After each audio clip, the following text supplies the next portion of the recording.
Hello, everyone. My name is Carla, and I coordinate the Town of Banff Zero Waste programs. When it comes to climate action, in my opinion, the why is all around us in Banff and the Bow Valley.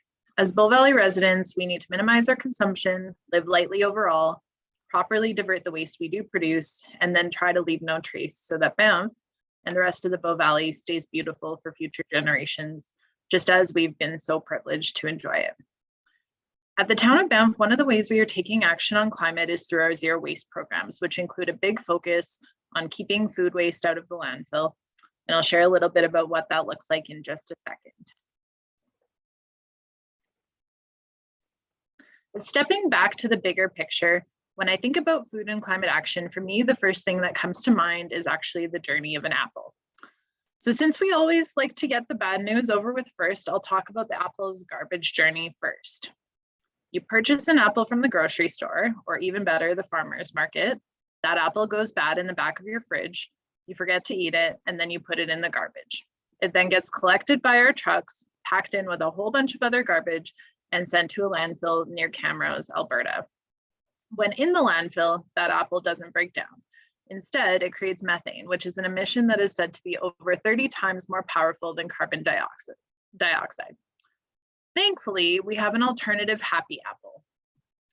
This apple was purchased and brought home by you, eaten all the way down to its core, and then put in one of the white compost bins around town.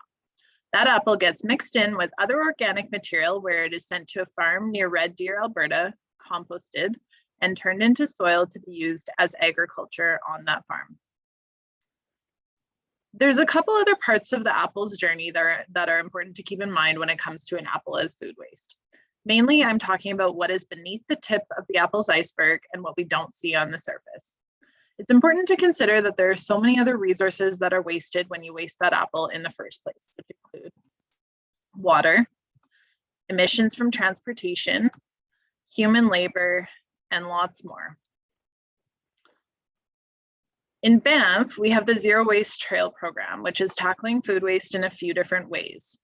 It's easiest to frame what we're doing through the waste hierarchy, which is essentially a slightly more complicated version of the reduce, reuse, recycle hierarchy that we all learned in grade 4.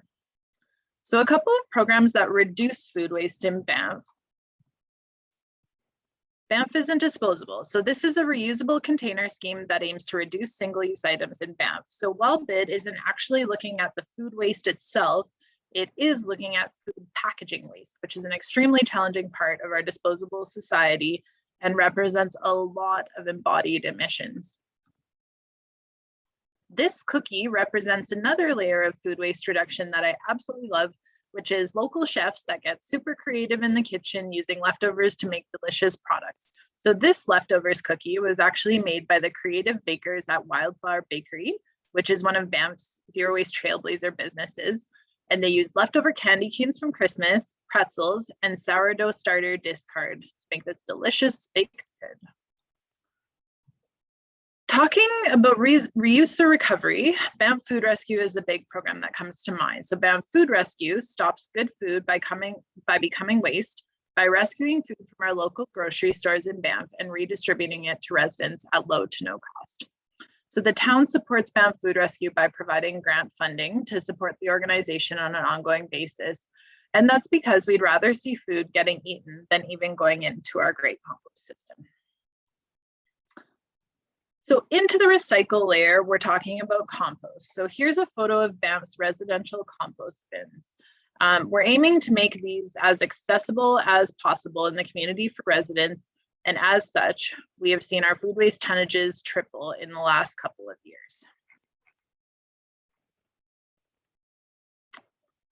Finally, we've got commercial food waste. So Banff Council recently approved a ban just actually this past Monday that bans all food waste and recycling from the landfill. So thanks to the really great work of Banff businesses that have already done proactive waste diversion to get ahead of this waste bylaw, we're seeing our food waste and recycling tonnages going up and our landfill garbage waste tonnages going down. So when it comes to the Zero Waste Trail program and tackling food as a part of climate change, we really need everyone to get involved with Banff's programs and get on the Zero Waste Trail. And just a shout out to the many Banffites who are already well on their way on the trail. We appreciate the work that you do for tackling food waste and climate action.